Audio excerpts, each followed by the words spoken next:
पराली जलाने पर सुप्रीम कोर्ट की टिप्पणी पर दिल्ली के पर्यावरण मंत्री गोपाल राय ने कहा कि पंजाब सरकार ने काफी काम किया है। एक साल के प्रयास में 50% से ज्यादा पराली कम करना सामान्य बात नहीं है। पंजाब सरकार ने देखो काफी काम किया है। एक साल के प्रयास में 50% से ज्यादा पराली कम करना ये सामान्य बात नहीं है। हरियाणा 10 साल से काम कर रहा है इस पे। हमारी सरकार एक साल में 50% कम की है और हमें उम्मीद है कि अगले साल इसमें और बड़े पैमाने पर जो है वो गिरावट दर्ज की जाएगी। सुप्रीम कोर्ट ने जो जो निर्देश दिए हैं उसको लेकर के भी सरकार कार्य योजना बना रही है, कोर्ट के सामने सबमिट किया जाएगा। असम के मुख्यमंत्री हिमंता बिस्वा शर्मा ने कहा कि उन लोगों के बीच तो प्रतियोगिता है कि कौन ज्यादा निकम्मा है। अशोक गहलोत कह रहे हैं कि सचिन पायलट सबसे बड़े निकम्मे हैं। सचिन पायलट बोलते हैं कि अशोक गहलोत ज्यादा निकम्मे हैं। ये तो निकम्मों की प्रतियोगिता चल रही है, इसमें मेरी कोई टिप्पणी नहीं है। वो लोग का तो कंपटीशन है, कौन ज्यादा निकम्मा है।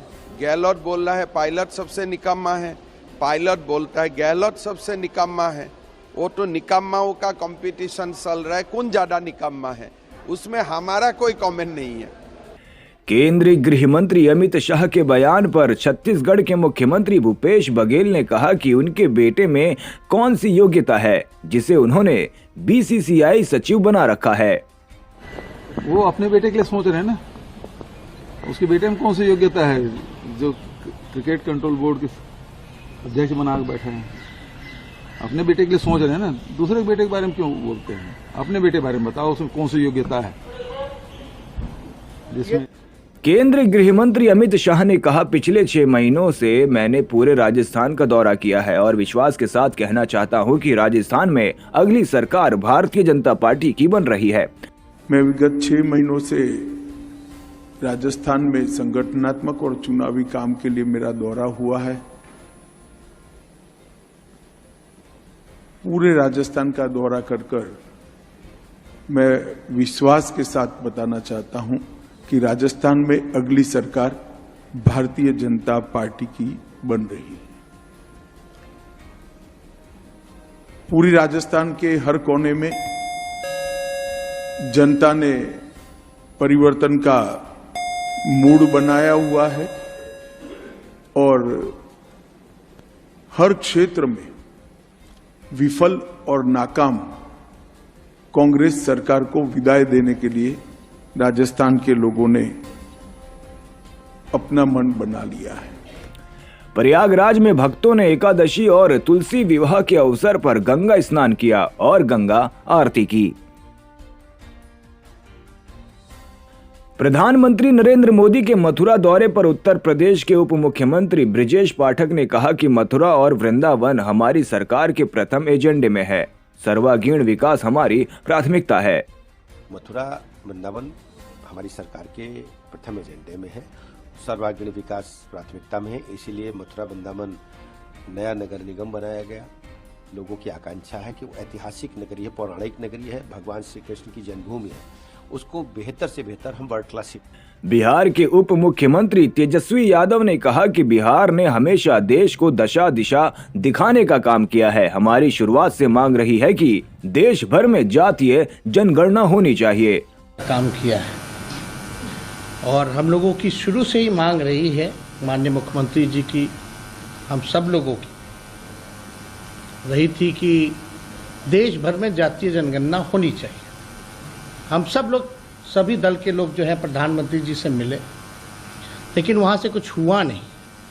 तो तय यही किया गया था कि हम लोग अपने बलबूते राज्य सरकार जो है कराएंगे। और माननीय मुख्यमंत्री जी को धन्यवाद दिया जाता है कि एक ऐतिहासिक दिन जो 2 अक्टूबर का रहा, जो बापू का जन्मदिन हम लोग मनाते हैं, उस दिन जातीय आधारित गणना कि जाति की क्या स्थिति है वो जो है सरकार द्वारा पेश किया गया।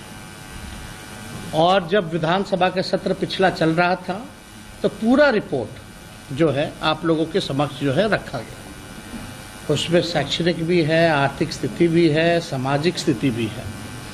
और बिहार एक पहला राज्य बनकर के आया जिसका खुद का साइंटिफिक डेटा जो है किसी राज्य के पास नहीं है, बल्कि बिहार एक ऐसा राज्य है जिसके पास खुद की आबादी की पूरी जानकारी है।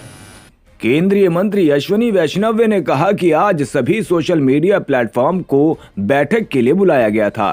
सभी के साथ चर्चा हुई और सभी ने डीप फेक के खतरे और इसकी गंभीरता को स्वीकार किया कि ये बहुत बड़ा सामाजिक खतरा उभर कर आया है।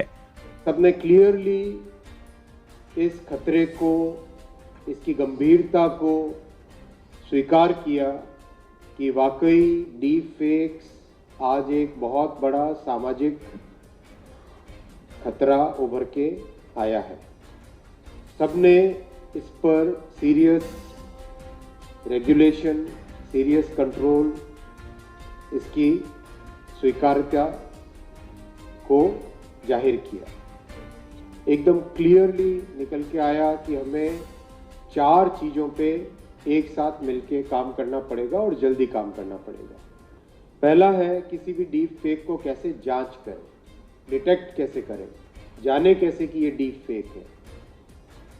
दूसरा, प्रिवेंट करने का कि एक तो डीप फेक को पोस्ट करने से प्रिवेंट कर सकते हैं क्या पहले, दूसरा उसको वायरल होने से प्रिवेंट कर सकते हैं क्या। तीसरा, रिपोर्टिंग मैकेनिज्म, जैसे भी किसी भी ऐप में कभी भी कोई भी यूजर अगर रिपोर्ट करना चाहे कि ये डीप फेक है, इसके कारण नुकसान हो रहा है, इसके कारण प्रॉब्लम हो रही है, ये गलत है, तो उस रिपोर्टिंग मैकेनिज्म को कैसे स्ट्रांग किया जाए ताकि एकदम तुरंत कार्रवाई हो सके। AIMIM के अध्यक्ष असुद्दीन ओवैसी के बयान पर गोवा के मुख्यमंत्री प्रमोद सावंत ने कहा कि यहां की BRS सरकार ने जो असंवैधानिक आरक्षण दिया है वो हटाया जाना चाहिए। संवैधानिक तौर पर किसी धर्म के आधार पर आरक्षण नहीं दिया जा सकता है। हमारे संविधान के अनुसार जाति के आधार पर आरक्षण दिया जाता है। मैं एक बात जरूर बता देता हूँ कि अनकॉन्स्टिट्यूशनल रिजर्वेशन जो यहाँ के सरकार ने दिया है उसको हटाना चाहिए और definitely Bharatiya Janata party power में आ गई तो अनकॉन्स्टिट्यूशनल किसी धर्म के आधार पर रिजर्वेशन दिया नहीं जाता है।